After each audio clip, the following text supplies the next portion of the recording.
nos últimos dias o senhor deu uma declaração bastante polêmica e é preciso reconhecer, inclusive, que o senhor voltou atrás e explicou. A nossa audiência é uma audiência muito qualificada e eu gostaria que o senhor também pudesse usar esse espaço para dizer ou tentar dizer o que o senhor quis dizer com essa frase. Textualmente está dito que houve planejamento de golpe. O senhor nem usa tentativa, usa planejamento, que talvez seja algo de ter sido discutido, mas não executado ou tentado. Queria que o senhor explicasse para a gente se houve na sua concepção, na sua leitura, um planejamento de golpe.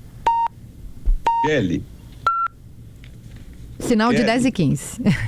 Veja bem, eu tava num evento e que eu tava muito à vontade, porque só tinha gente da direita. Num evento em São Paulo, só tinha gente da direita. Então, eu tô com um defeito que eu preciso corrigir. Apesar de ter muita idade, às vezes eu erro. E talvez não seja a última vez que eu errei. Eu fui falar movimento, eu tô com um defeito grave. Quando eu vou falar pra gente que eu tô à vontade, eu não penso que eu vou falar, eu vou falando. Quando eu vou num lugar que eu não tenho liberdade, que eu tenho que pensar, eu penso antes de falar.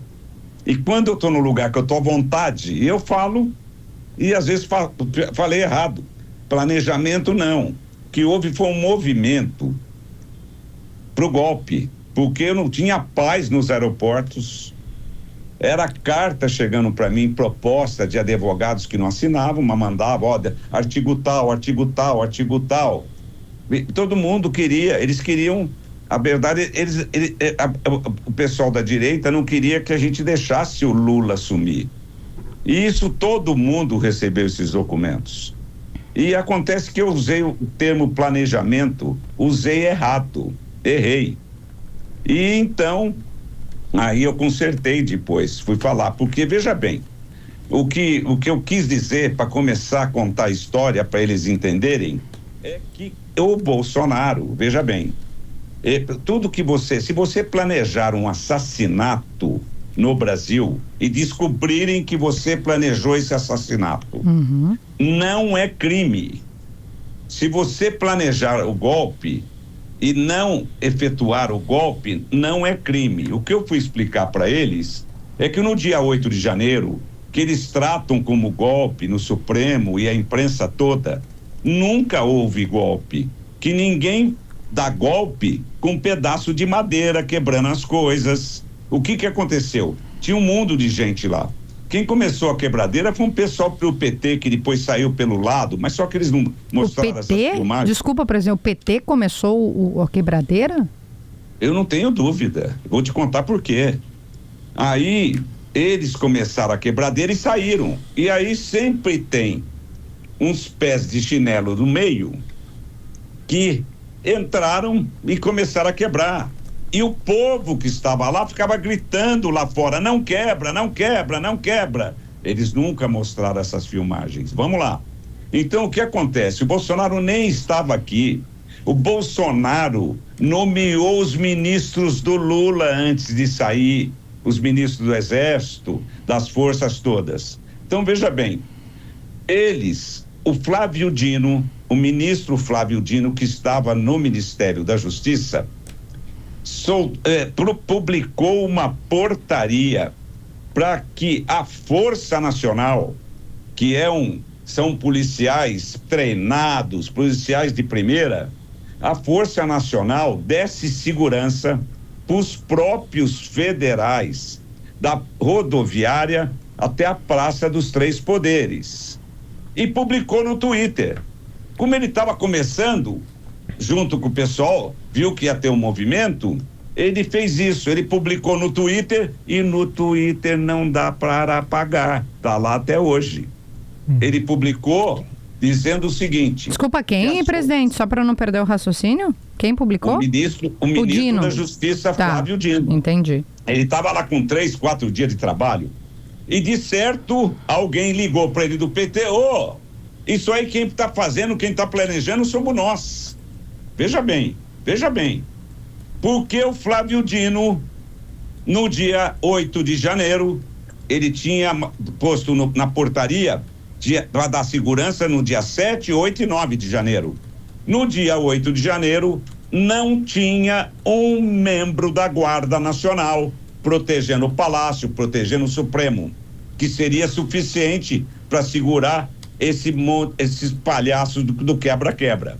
Agora vamos lá, vamos dizer que eles conseguissem efetuar o golpe. Quem ia ser ministro? O cara que quebrou o relógio? A Débora do Batom ia ser ministra da Fazenda? Então, aquilo nunca foi golpe. A gente faz, quando tem golpe, é com metralhadora, é com tanque de guerra, é desse jeito. Não o que aconteceu. Quer dizer, eles sabem que não foi golpe, mas eles viraram isso, é golpe do 8 de janeiro, golpe do 8 de janeiro. Nunca existiu isso. Foi um quebra-quebra, como outros que já tinham acontecido aqui em Brasília. Não, hoje...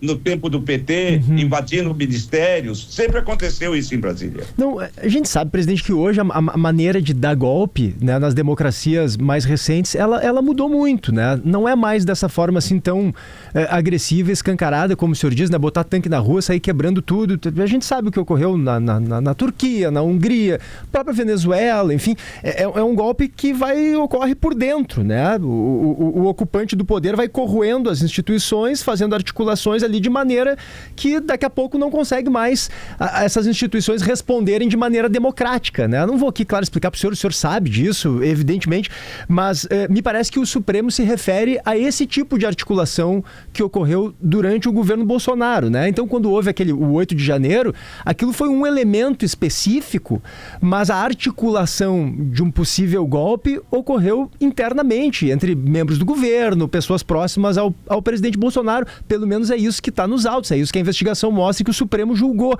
Então eu queria voltar ao que o senhor disse ali, que o senhor disse que de fato houve um movimento de golpe. O senhor disse que errou quando falou que houve um planejamento.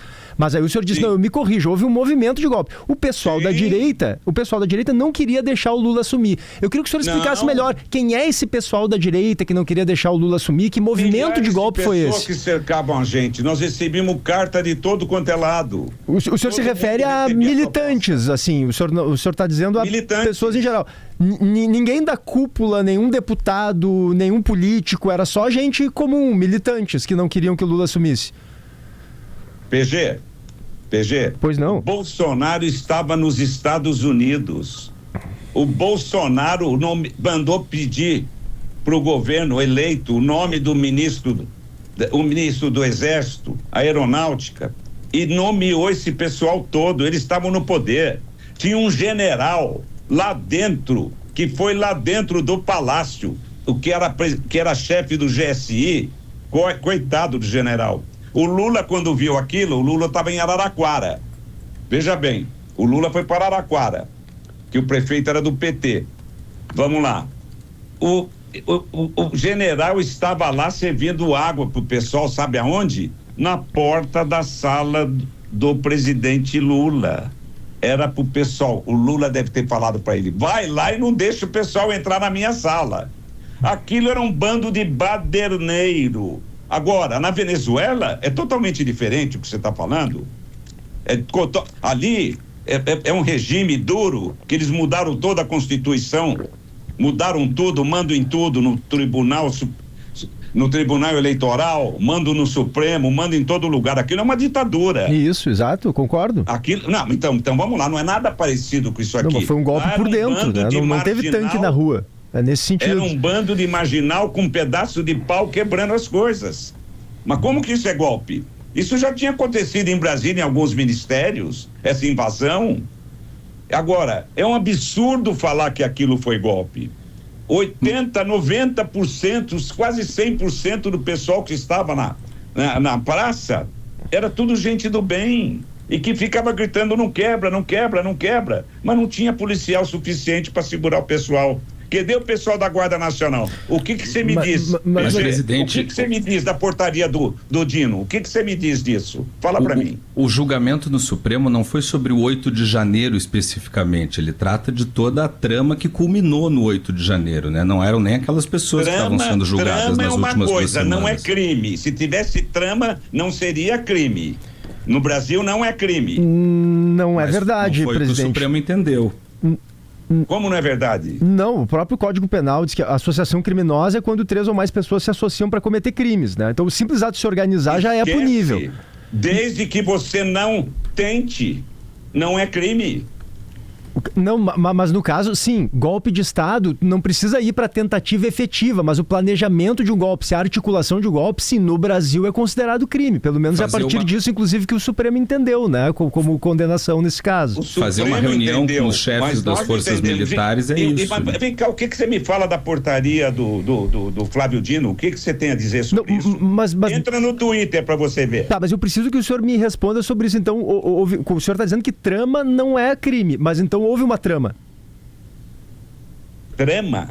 Eu não falei trama. O senhor disse, o senhor falou, sim. Eu anotei aqui, presidente, o senhor falou trama. Tramar um golpe não é crime. O senhor falou assim, ó, trama... Não, tramar, você pode tramar o golpe, você pode tramar um assassinato que não é crime. Então, a minha pergunta é essa, e essa trama houve na avaliação do senhor, mas não foi crime, mas o senhor reconhece que houve uma trama, um planejamento, algum tipo de discussão sobre isso. Planejamento com aquele pessoal lá quebrando aquelas coisas. Não, presidente, é um pouquinho antes. E honestamente, assim, só pra gente entender e esclarecer, quando os chefes das Forças Armadas, e o senhor pode dizer que a gente mente ou não, mas o comandante do Exército, o comandante da Aeronáutica depondo e dizendo que houve uma reunião, não nos parece, né, que militares mentiriam para as autoridades. Então a gente está voltando um pouquinho no tempo e honestamente queria a sua avaliação desse planejamento ou dessa conversa que se propõe a eles, né? Pelo menos é o que eles dizem, se o senhor interpreta que isso não é uma trama, como o senhor usou a palavra. Olha, teve general que falou lá, que declarou no depoimento que eles tramaram a envenenar uma loucura isso, né? Envenenar o Alexandre, o Lula, o Alckmin, uma loucura. E não fizeram nada, tanto que ele falou que fizeram, que eles pensaram nisso, mas não fizeram nada. Não executaram. Não é crime. E nem tentaram. Não é crime. Não é crime. Não é crime. Acontece o seguinte: e o Bolsonaro ser julgado no Supremo, vocês acham que isso está certo? Ele não teria que ser julgado na primeira instância? A minha posição particular, já falei algumas vezes aqui, a gente já conversou com o ministro Marco Aurélio, na minha visão particular CPF, eu acho que não, mas os ministros, e ali um conjunto, né, presidente, o ministro Fux entendeu que não, inclusive defendeu e votou pela nulidade do julgamento, e os demais entenderam que o Supremo já afirmou jurisprudência nesse sentido. Aqui eu só vou fazer uma explicação rápida, né, de que quando se perde o foro, permanece para evitar uma demora, né? Isso foi um entendimento, porque daí vai para lá, cai para a primeira instância, aí volta. Mas minha posição particular, que aliás não interessa para os nossos ouvintes, porque não muda nada, é diferente. Mas queria voltar num ponto com o senhor, presidente, de novo, né? A gente faz aqui uma conversa muito franca e democrática. Eu sempre agradeço a sua disponibilidade. Na questão de o senhor diz que não houve uma tentativa, mas um movimento. Quando o senhor diz movimento, o senhor está dizendo que os aliados do Bolsonaro cogitaram essa possibilidade? O que o senhor quer dizer? Muita gente me cercava até no aeroporto. Tá, para? Teve gente que me entregou até documento no aeroporto. Para quê, presidente? Mostrando os artigos que nós podíamos tomar providência para não deixar tomar posse, essas coisas todas. E o senhor dizia o quê? Eu jogava fora na hora. Eu falava, esquece, isso já acabou. Nós vamos ter outras oportunidades, nós vamos ter outras eleições. A direita vai vencer. O problema foi quem não jogou a minuta fora, né, presidente? O senhor jogou, mas o Anderson Torres não jogou. É isso. Mas não, você não sabe por quê. Por quê? porque ele recebeu em casa, de certo, não teve o cuidado de jogar fora. Fiquei preocupado uma vez, uma advogada me cercou na entrada do sanitário. Eu percebi que tinha uma mulher atrás de mim, mas eu gozava o que eu falei, só falta ela entrar no sanitário aqui. Eu ia dizer, masculino ela não pode entrar, né? Mas como sanitário feminino é do lado, eu pensei que ela fosse para lá. Ela falou, deputado, presidente, eu queria falar com o senhor. Eu tenho aqui uma proposta, todos os artigos que podem ser, que nós podemos impedir a posse do Lula e não sei o quê. Eu falei, tá bom, deixa comigo aqui. Quando eu comecei a ler no avião, nossa, eu até olhei para trás para ver se ninguém estava olhando daquilo lá. Eu rasguei e joguei fora. Eu só fui gentil com ela, falei, tá bom, deixa comigo, tal. Era uma loucura. Como o Anderson Torres recebeu na casa dele, deve ter recebido várias propostas.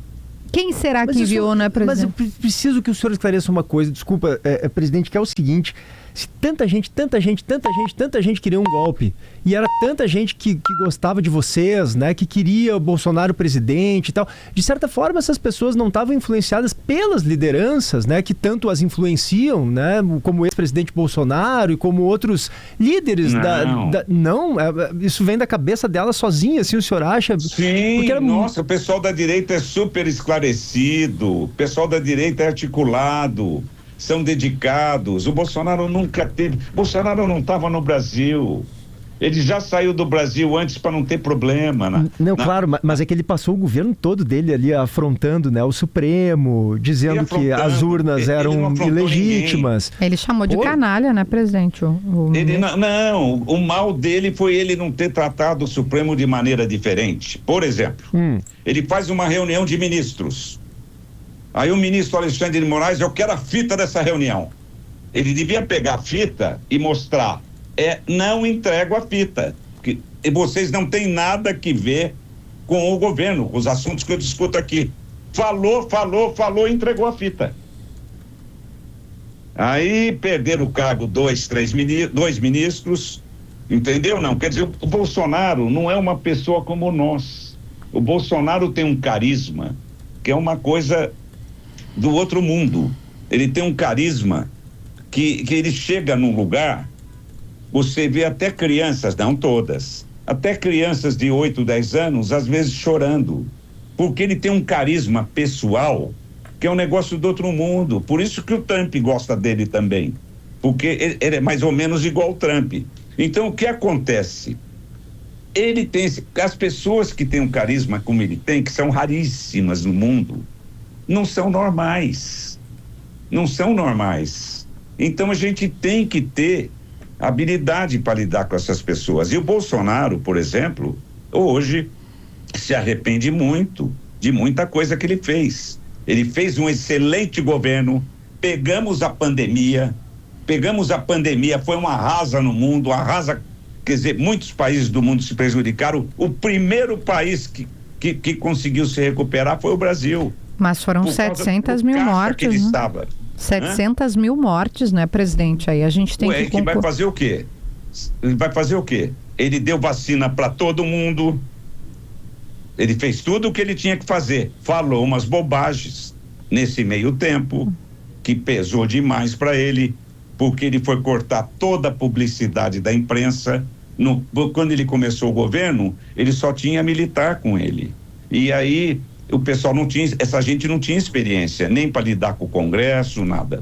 E aí o que aconteceu? Ele vai lá e corta a publicidade de todos os órgãos de imprensa, que isso, a imprensa no Brasil é um setor que emprega milhares de pessoas e que presta um serviço para o país.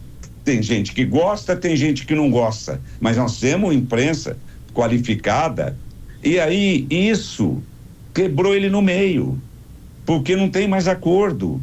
Eles são todos contra o Bolsonaro e isso pesa muito para ele. E ele viu, hoje ele reconhece que fez mal de fazer isso, mas quando ele estava lá só com militar, o pessoal incentivava ele a fazer essas coisas. E eles erraram, porque eles não tinham experiência política. Os militares o incentivavam a fazer um discurso que era, vamos dizer, né, de ringue, de enfrentamento. Foram os militares. Agora, Kelly, deixa eu te dizer, deixa eu falar para vocês. Claro que sim. eu ia todo dia no Palácio. Cada dia eu tinha um problema para levar lá pro Bolsonaro, e depois que ele entrou no partido. Eu nunca vi ninguém conversando esse assunto lá. Não é possível que eu ia todo dia lá não visse um assunto desse. Se ele fizer alguma coisa, o Bolsonaro nem tomou conhecimento. Presidente... E aí, Pois não, PG. O Gabriel. O Gabriel Weiner aqui. Eu queria mudar de assunto um pouquinho. Imagina, sem problema. O fato é que agora o Bolsonaro está inelegível, seja pela condenação do TSE, né, por conta da reunião com os embaixadores, seja por essa condenação recente do Supremo pela tentativa de golpe. Vocês podem até dizer que o Bolsonaro ainda é candidato para o ano que vem, emulando aquela fraude eleitoral que o presidente Lula fez em 2018, mas isso não se sustenta na realidade. Eu queria saber qual é a alternativa do PL agora para o ano que vem. Bom, primeiro que nós vamos tentar anistia. Vamos trabalhar na anistia, vamos dar vida nisso, para votar anistia. Agora vamos para o que te interessa. Se o Bolsonaro não puder ser candidato, ele vai escolher o sucessor. Ele vai escolher o presidente e o vice. O que o Bolsonaro fez com o nosso partido, aonde ele levou o nosso partido, nós temos que ser reconhecidos a ele, devemos muito a ele, porque hoje, veja bem, eu vou falar um número para vocês. Você fazia uma pesquisa e perguntava no Brasil, qual é o teu partido de preferência? 60% respondiam que não tinham, 60% por aí. E dava só PT, 15, 16, 17, 18%, até 3 anos atrás. O resto, Gabriel, era o resto. Agora vamos lá, era 1%, 2%, brasileiro não é ligado nisso. Você acredita que em 3 anos, o PT demorou 40 anos para fazer isso, que em 3 anos o Bolsonaro levou a gente para 18%? Nós devemos muito a ele, então ele vai escolher o sucessor. Ele vai escolher, se tiver que escolher, vai ser ele. E pode ser o Eduardo? Pode ser. Se ele indicar o Eduardo, é o Eduardo. Se ele indicar o Eduardo, é o Eduardo. Não tenha dúvida disso. Eduardo Bolsonaro, que ele está se referindo. Que não está aqui, né? Mas há uma tendência de que seja Tarcísio de Freitas, o senhor acha, presidente? Todos, olha, sabe o que eu acho? Todos têm chance. Nós temos 4 governadores que se destacam.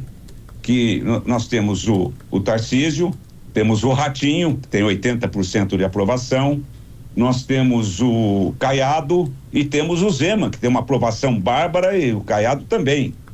Agora, ele vai escolher, se ele tiver que escolher alguém, depende dele. E ele vai escolher o presidente e o vice. E presidente, e como é que o senhor avalia as articulações do Eduardo Bolsonaro, já que a gente mencionou ele agora, outros expoentes da direita, sobre retaliações por parte dos Estados Unidos referentes ao resultado do julgamento do Supremo? Qual é a sua avaliação sobre isso? O senhor de alguma forma conversa com eles, diverge dessa visão? Não, o Eduardo não tem conversado comigo. O que acontece é o seguinte, o Eduardo foi para lá por desespero de ver o pai dele naquela situação. Nunca um cidadão foi humilhado tanto como o Bolsonaro no Brasil. Ele sai do governo 6 dias após, tem 2 helicópteros em cima da casa dele, Polícia Federal 6 horas da manhã, 6 dias depois que ele largou a presidência. E sabe por quê? Atrás de cartão de vacina. Então, uma perseguição muito grande. Então, ele se desesperou e foi para lá para defender o pai, que não queria ver o pai nessas condições. Isso é normal, isso é natural. Sim, mas agora, recentemente agora os Estados Unidos estão prometendo reagir de novo à condenação de Bolsonaro, né? Como é que o senhor vê isso? Com mais sanções. PG, pois não. Deixa eu te falar. Veja bem, PG. Hoje, o que eu ia te falar? Nós temos, você falou do caso do Eduardo. Você vê o pai nessas condições, ninguém suporta ver. Agora, minha opinião, essas sanções são por causa do posicionamento do governo de ser contra Israel e ser a favor do Irã. Os Estados Unidos dão a vida por Israel.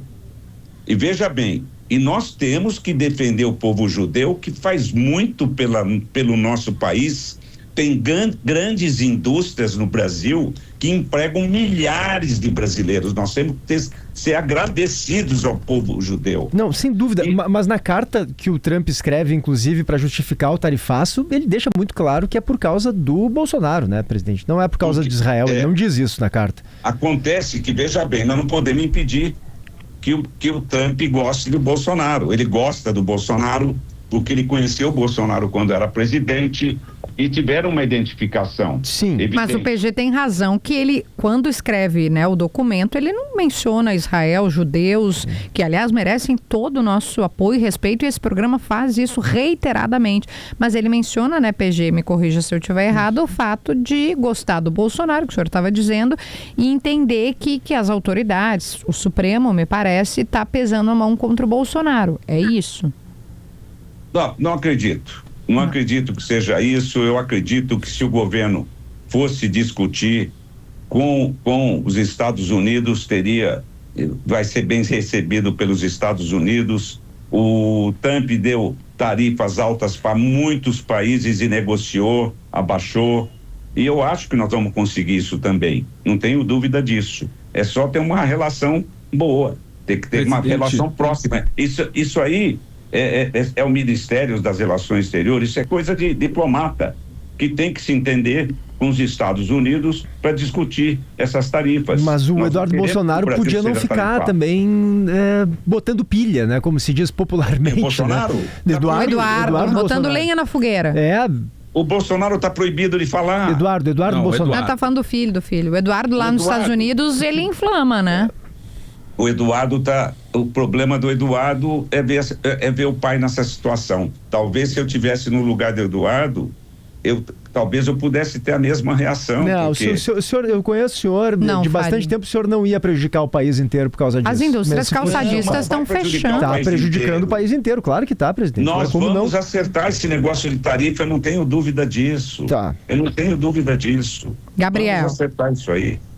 Presidente, o senhor falou que agora foco, é vida total pela anistia, né? Até onde a gente sabe, tem 2 propostas correndo no Congresso, uma ampla, geral e restrita, que o Supremo já mandou recado dizendo que é inconstitucional, então tem pouca chance de passar, e a outra, tocada pelo Davi Alcolumbre, que alivia as penas dos condenados pelo 8 de janeiro, mas mantém a responsabilização da cúpula que foi condenada na semana passada. Qual que é a posição do PL sobre esses 2 projetos e qual que o senhor acha que tem mais chance de passar?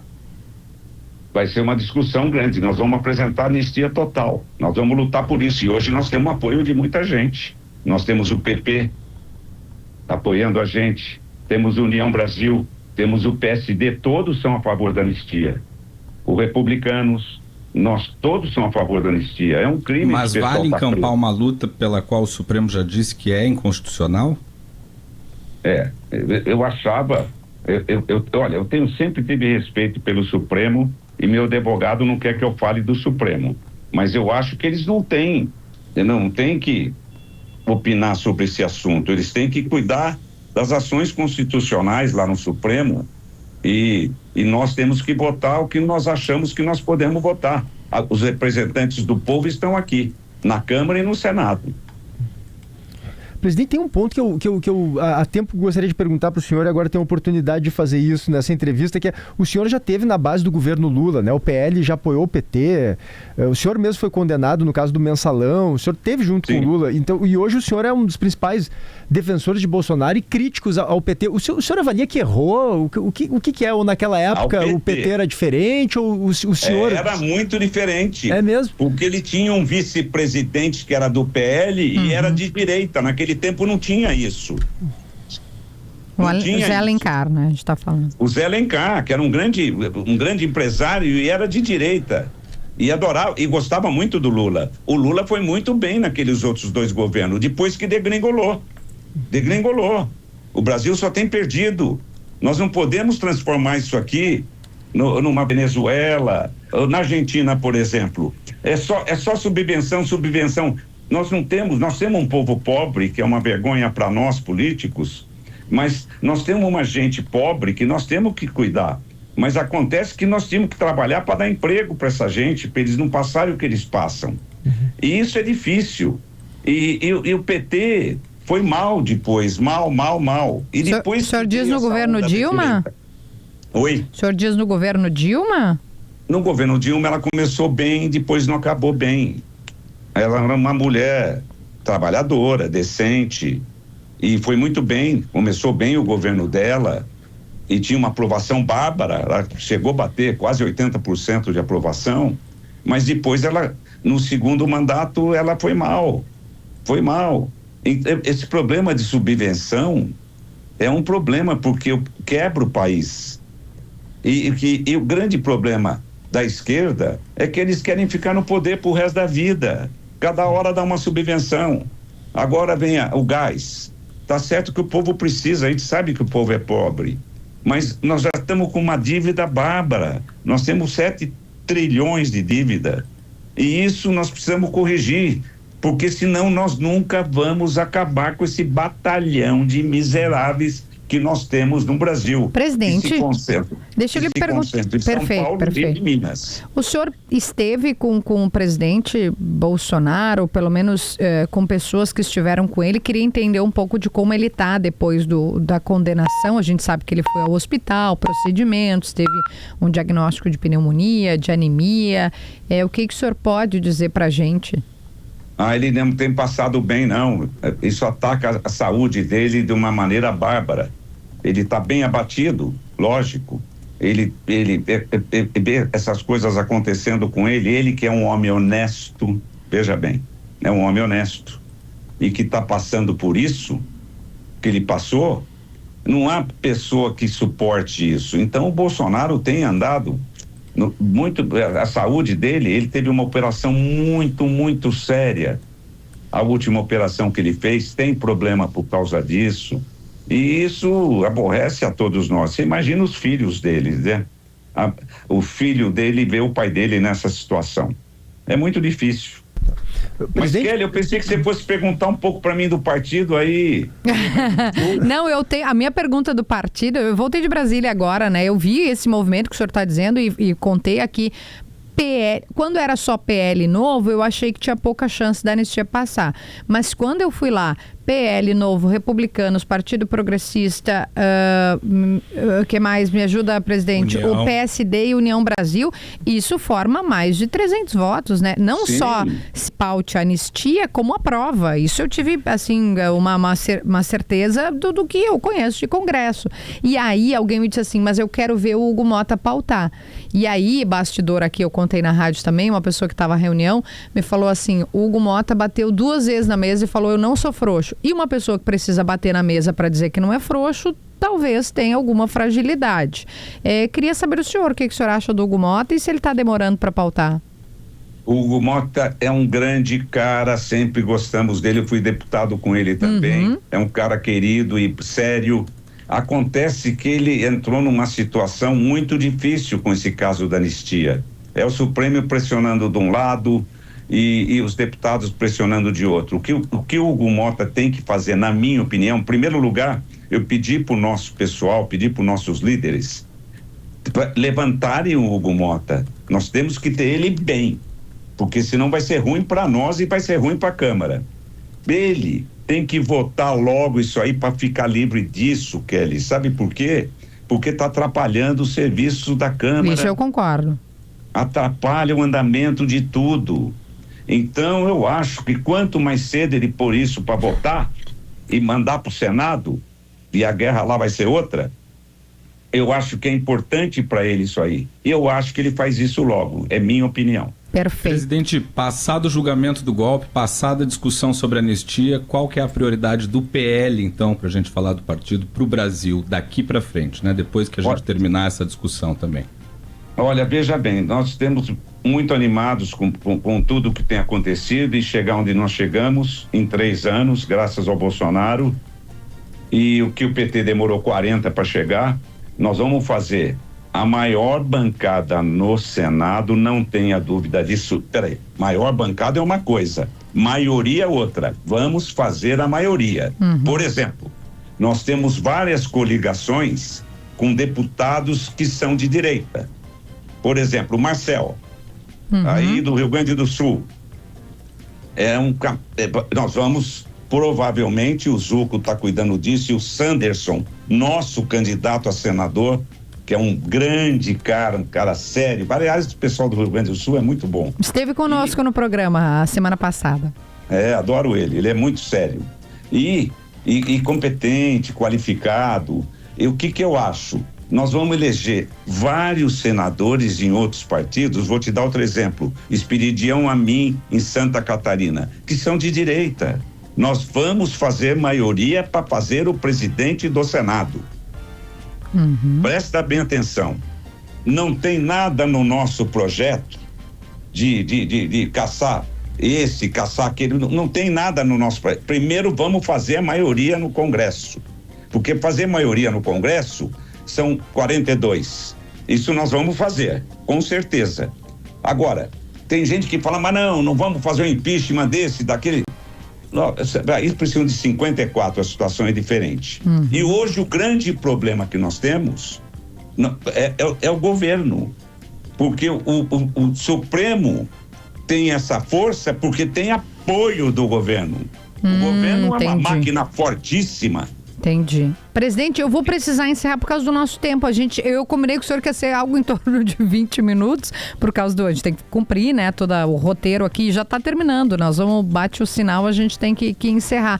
Mas vamos combinar uma outra conversa, que a gente fale de PL também, desse crescimento, desse fortalecimento. Eu tinha que falar para vocês, Kelly, só tinha que falar o seguinte: quando o Cherini foi expulso do PDT, eu falei, minha chance de acertar o PL no Rio Grande do Sul. Graças a Deus que ele veio para os nossos partidos. E hoje construímos um grande partido aí. E ele está na audiência aqui. Aliás, como sempre faz, bom, né?